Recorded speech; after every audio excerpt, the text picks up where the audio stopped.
আমরা এই গণঅভ্যুত্থানের পরে সবাই একটা নতুন বাংলাদেশের কথা বলছি, পরিবর্তনের কথা বলছি। সেখানে আমাদের সারা দেশের মানুষকে তাদের মানসিকতার পরিবর্তন একটা জরুরি বিষয়। সরকারি চাকরিতে যে একটা ব্যাপক বেতন বৈষম্য এবং সুযোগ সুবিধার যে বৈষম্য, এইটা দূর করা দরকার।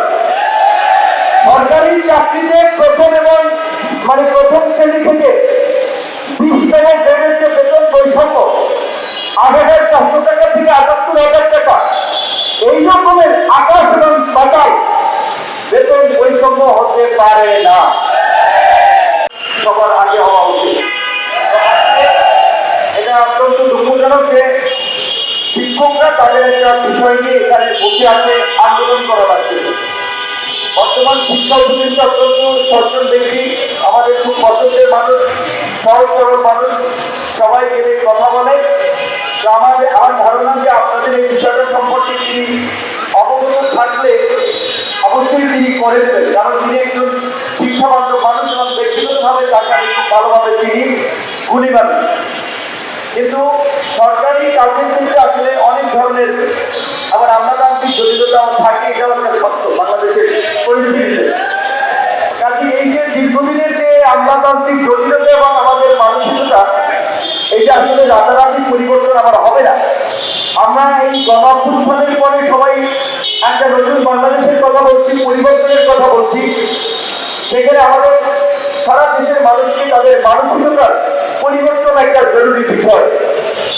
আজকে শিক্ষকদের থেকে আমরা অনেকদিন ধরে গণ অধিকার পরিষদের রাজনৈতিক অবস্থান থেকে এবং আমার ব্যক্তিগত উপলব্ধির জায়গা থেকে আমরা বারবার বলছি, শিক্ষকদের সহ সরকারি চাকরিতে যে একটা ব্যাপক বেতন বৈষম্য এবং সুযোগ সুবিধার যে বৈষম্য, এইটা দূর করা দরকার। সরকারি চাকরিতে প্রথম শ্রেণী থেকে 20তম গ্রেডের যে বেতন বৈষম্য, 8,400 টাকা থেকে 78,000 টাকা, এই রকমের আকাশ এবং পাতাল বেতন বৈষম্য হতে পারে না। প্রথমত এটা আমাদের একটা পরিষ্কার দাবি, এই বেতন কাঠামো রিভিউ করে পর্যালোচনা করে নবম পে স্কেল সবার জন্য নিশ্চিত করতে হবে এবং এত বেতন বৈষম্য হবে না।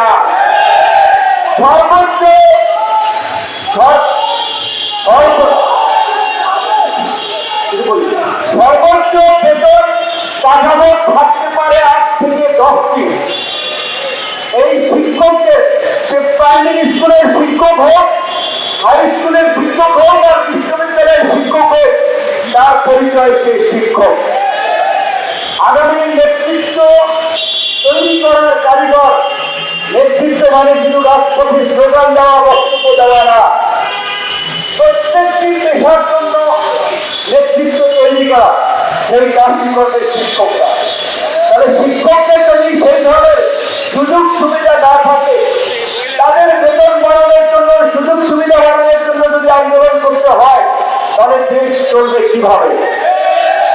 আজকের এইখানে শিক্ষক কমিউনিটি তারা একটি সুনির্দিষ্ট দাবিতে এখানে উপস্থিত হয়েছে যে সার্বজনীন ভর্তির বিষয়ে দেখেছে, শূন্য পদের বিপরীতে ভর্তি।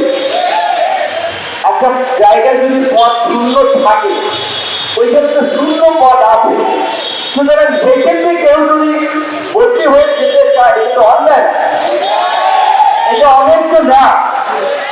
এই দাবিতে তো আমার মনে হয় যে কেউ যদি এই যথাযথ কর্তৃপক্ষের আমলে আনে, এটি করে দেওয়া উচিত।